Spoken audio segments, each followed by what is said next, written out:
സ്വന്തം കഴിവും അധ്വാനവും കൊണ്ട് ഒരു മനുഷ്യന് എന്തും കരസ്ഥമാക്കാൻ സാധ്യമാകുന്ന കാലത്താണ് നമ്മൾ ജീവിക്കുന്നത്. ശാസ്ത്രം അതിനനുസരിച്ച് അങ്ങേയറ്റം പുരോഗമിച്ചിട്ടുണ്ട്. മനുഷ്യൻ്റെ കഴിവുകൾ കൊണ്ട് പലതും നേടിയെടുക്കാൻ കഴിയുമെന്ന് ശാസ്ത്രലോകം തെളിയിച്ചിട്ടുമുണ്ട്. ഇത്തരത്തിൽ ശാസ്ത്രീയമായി വികാസം പ്രാപിച്ച ഈ ഒരു കാലഘട്ടത്തിൽ ഒരു ദൈവസങ്കല്പത്തിൻ്റെ പ്രസക്തി എന്താണ്? ദൈവത്തിൽ വിശ്വസിക്കണം, ഒരു ദൈവം നിലനിൽക്കുന്നു എന്നൊക്കെ പറഞ്ഞ് ആ ഒരു ദൈവത്തിൻ്റെ പേരിൽ നടത്തുന്ന വിശ്വാസത്തിൻ്റെ പ്രസക്തി എന്താണ് എന്നുള്ളതാണ് ആദ്യമായി ഈ ഒരു സെഷനിൽ നമ്മൾ ചർച്ചയ്ക്ക് വെക്കുന്നത്. ഈ ഒരു സംശയത്തിന് നമ്മളുമായി പ്രതിപദിക്കുന്നത് ബഹുമാനനായ ഡോക്ടർ മുഹമ്മദ് കുട്ടി കണ്ണിയൻ അവർകളാണ്. അദ്ദേഹത്തെ ക്ഷണിച്ചോളൂ. അസ്സലാമു അലൈക്കും വറഹ്മത്തുള്ളാഹി. ബിസ്മില്ലാ വൽഹംദുലില്ലാ വസ്സലാത്തു വസ്സലാമു അലാ റസൂലില്ലാ വഅലാ ആലിഹി വസഹ്ബിഹി അജ്മഈൻ. അമ്മാ ബഅദ്. ദൈവത്തിൻ്റെ അസ്തിത്വത്തെക്കുറിച്ച് സംശയിക്കുന്ന അല്ലെങ്കിൽ അതിൽ സംശയം ജനിപ്പിക്കുന്ന ആളുകളോട് മറുപടി പറയുമ്പോൾ അതിൻ്റെ സങ്കീർണതകൾ അനുഭവിച്ച ആളുകളായിരിക്കാം മാഷന്മാരെന്ന നിലക്ക് നിങ്ങൾ. പക്ഷേ തോന്നുന്നു പണ്ടത്തെക്കാളൊക്കെ ഏറെ ചോദ്യങ്ങൾ ഇപ്പോൾ കുറവായിരിക്കും. കുട്ടികൾ കുറേ ഗൂഗിളിനോട് ചോദിക്കണത് കൊണ്ട് മാഷന്മാരോട് ചോദ്യം കുറഞ്ഞുണ്ടാവുമെന്ന് ഞാൻ വിചാരിക്കണേ. പക്ഷേ മാഷന്മാരോട് ചോദിക്കണ ചോദ്യം ഗൂഗിളിന് പോലും കിട്ടാത്തതായിരിക്കും. അപ്പോൾ അതുകൊണ്ട് വരുന്ന ചോദ്യങ്ങൾ കുറച്ചുകൂടി മാരകമായിരിക്കും. അപ്പോൾ എന്താ പറയുക, ഇതൊക്കെ സത്യത്തിൽ ജീവിതത്തിൽ ഉണ്ടാകുന്ന ഒരു തിരിച്ചറിവാണ്. ഇപ്പോൾ നമ്മൾ ശാസ്ത്രമൊക്കെ വളരെ പുരോഗമിച്ചു. ഇത് കൈകാര്യം ചെയ്യുന്ന മനുഷ്യൻ്റെ അടിസ്ഥാനപരമായ സ്വഭാവം അത് അന്നും ഇന്നും ഒരേപോലെയാണ്. അതുകൊണ്ട് എത്ര വലിയ ശാസ്ത്ര സത്യങ്ങൾ കൈകാര്യം ചെയ്യുന്ന ആളുകളാണെങ്കിലും ഒരു ഡോക്ടർ എന്ന നിലക്ക് ഞാൻ മനസ്സിലാക്കിയ ചില കാര്യങ്ങൾ, നമ്മളിപ്പോൾ ചില പേഷ്യൻസ് ഒരു കുഴപ്പമില്ലാതെ എല്ലാ ടെസ്റ്റും ഒക്കെ നമ്മൾ സർജറിക്ക് എടുക്കുമ്പോൾ എല്ലാ ചെക്കപ്പും ചെയ്തിട്ടാണ് സർജറിക്ക് കയറ്റുക. അപ്പോൾ അതിൽ എന്തിനാ വെച്ചാൽ എന്തെങ്കിലും കുഴപ്പമുണ്ടെങ്കിൽ നമ്മൾ നേരത്തെ പറയുന്ന തന്നെ കുഴപ്പങ്ങളുണ്ട്, റിസ്ക് ഉണ്ട് എന്നൊക്കെ. ഇതൊന്നും ഒരു കുഴപ്പമില്ലാതെ ഒരു സ്മൂത്തായിട്ടുള്ളൊരു സർജറി പ്രതീക്ഷിച്ചു വന്ന് ആ സർജറിയിലെ ചില കോംപ്ലിക്കേഷൻ സംഭവിച്ച് മരിച്ചു പോകുന്ന ആളുകളുണ്ട്. അതേപോലെ ഒരു കാരണവശാലും രക്ഷപ്പെടാൻ സാധ്യതയില്ല. ശാസ്ത്രത്തിൻ്റെ എല്ലാ മെഡിക്കൽ സയൻസിൻ്റെ എല്ലാ മാനദണ്ഡങ്ങൾ വെച്ച് പരിശോധിച്ചാലും സർവൈവ് ചെയ്യാൻ ചാൻസ് ഇല്ല എന്ന് നമ്മൾ വിചാരിച്ച ആളുകൾ കൂളായിട്ട് നടന്നു പോയ ചരിത്രം നമ്മുടെ മുമ്പിലുണ്ട്. അപ്പോൾ അതുകൊണ്ട് നമ്മൾ മനസ്സിലാക്കിയതും അതിൻ്റെ അപ്പുറത്തൊക്കെ എന്തോ ഒരു ശക്തിയുണ്ട്, എന്തോ ഒരു ഇടപെടൽ നടക്കുന്നുണ്ട് എന്ന് ഓരോ ഫീൽഡിലും അതിൻ്റെ എക്സ്പെർട്ടുകൾക്ക് മനസ്സിലായിട്ടുണ്ടാവും. അപ്പോൾ നിങ്ങൾ ഫിസിക്സിൻ്റെ ആളുകളാണെങ്കിലും കെമിസ്ട്രിൻ്റെ ആളാണെങ്കിലും അവരൊക്കെ നിൽക്കുന്ന ഒരു തലത്തിൻ്റെ അതിൻ്റെ അപ്പുറത്ത് ചില കാര്യങ്ങളുണ്ട് എന്ന് മനസ്സിലാക്കിയവരാണ് ഭൂരിപക്ഷം ആളുകളും. ഇപ്പോൾ ഒരു ട്യൂസ്ഡേയ്സ് വിത്ത് മോറി എന്ന് പറഞ്ഞിട്ട് വലിയൊരു പഴയ വിശ്വപ്രസിദ്ധമായൊരു പുസ്തകം ഉണ്ടായിരുന്നു, നോവല്.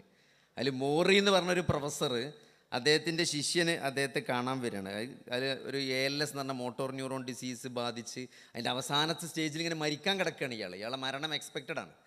അപ്പോൾ എല്ലാ ചൊവ്വാഴ്ചകളിലും ഇയാൾ വന്നിട്ട് ഈ പേഷ്യൻറ്റിനെ കാണണം. അപ്പോൾ ആ ചൊവ്വാഴ്ചകളിൽ വന്ന് കണ്ട് സംസാരിക്കുന്ന കാര്യങ്ങൾ മാത്രം ഒരു നോവലാക്കിയതാണ്. ട്യൂസ്ഡേയ്സ് വിത്ത് മോറി എന്ന് പറഞ്ഞിട്ടൊരു നോവലുണ്ട്.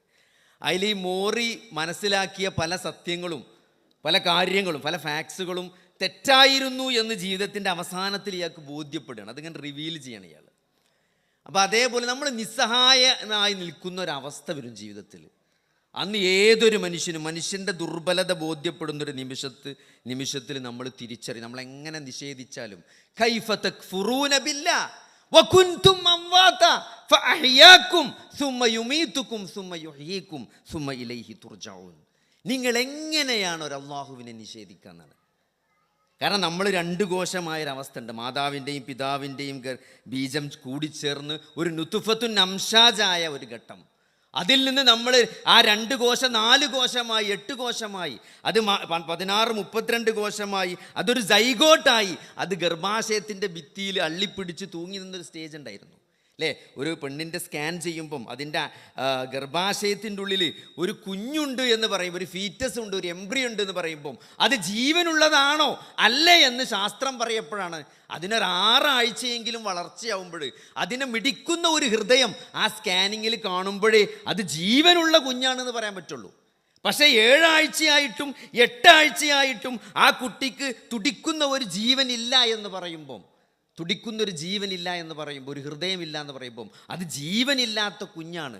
എന്തുകൊണ്ടതിന് ജീവനില്ലാതെ പോയി? ഇപ്പോൾ ഒരു ജീവനില്ലാത്ത കുട്ടിയെ നമ്മൾ ഗർഭാശയത്തിൽ നിന്ന് പുറത്തെടുത്തിട്ട് അതിനെ പരിശോധിക്കുമ്പോൾ എല്ലാ നിലക്കും അതിന് ഹൃദയമുണ്ട്, എല്ലാ അവയവങ്ങളുമുണ്ട്.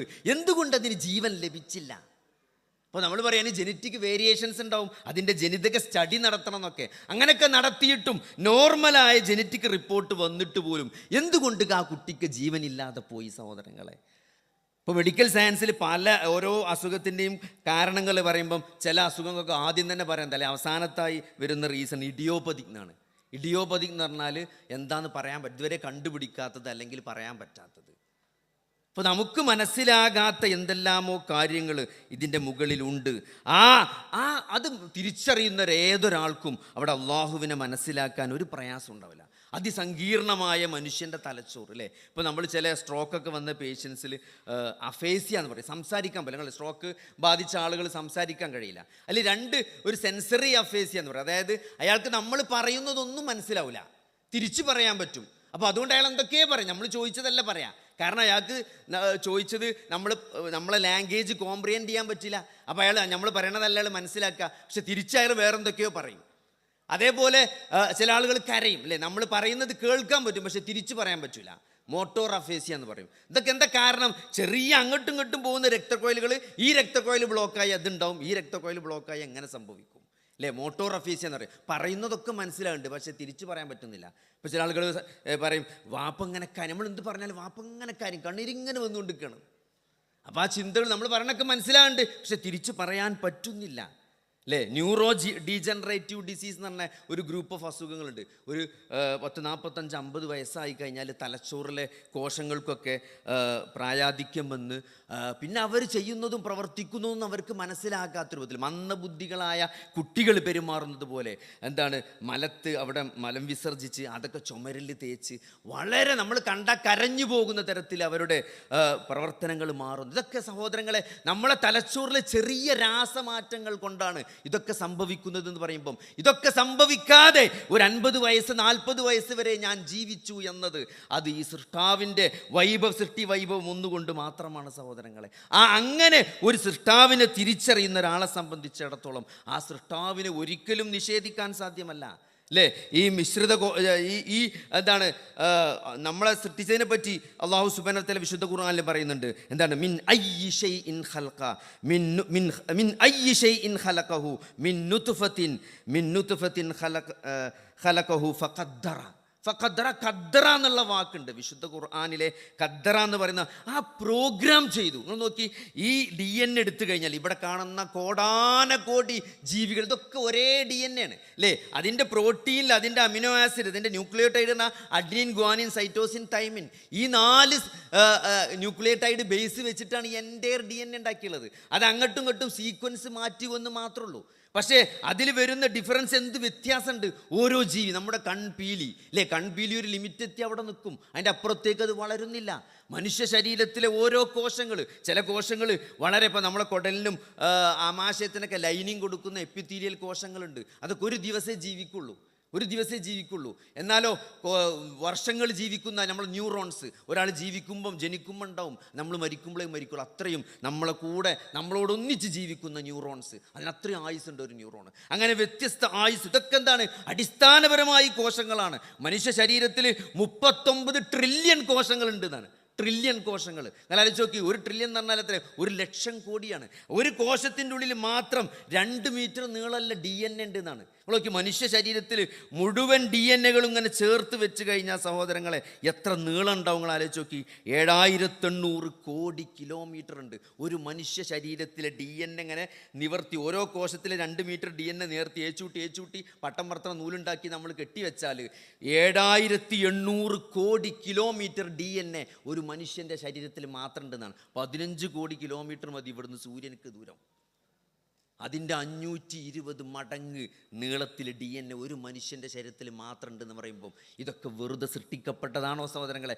വിശുദ്ധ ഖുർആന് മനുഷ്യ സൃഷ്ടിപ്പിൻ്റെ വൈഭവത്തെക്കുറിച്ച് പറയുന്ന, അതിൻ്റെ അത്ഭുതത്തെക്കുറിച്ച് പറയുന്ന ഏതായത്തും അവസാനിപ്പിക്കുക മരണത്തിന് ശേഷം ഒരു ജീവിതമുണ്ട് എന്ന് ഓർമ്മപ്പെടുത്തിക്കൊണ്ടാണ്. അതുതന്നെയാണ് സഹോദരങ്ങളെ ഓർമ്മപ്പെടുത്താറ്. ഈ ജീവിതം വെറുതെയല്ല, ഇതിന് ചോദ്യം ചെയ്യലുണ്ടാവും, വിചാരണ ഉണ്ടാവും സഹോദരങ്ങളെ.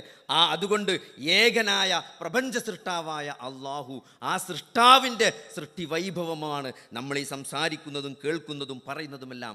അതിലൂടെ ഓരോ സൃഷ്ടിജാലങ്ങളും നമ്മളോട് വിളിച്ചു പറയുന്നത് അതിമഹത്തായ ഒരു സൃഷ്ടാവിനെ കുറിച്ചാണ്.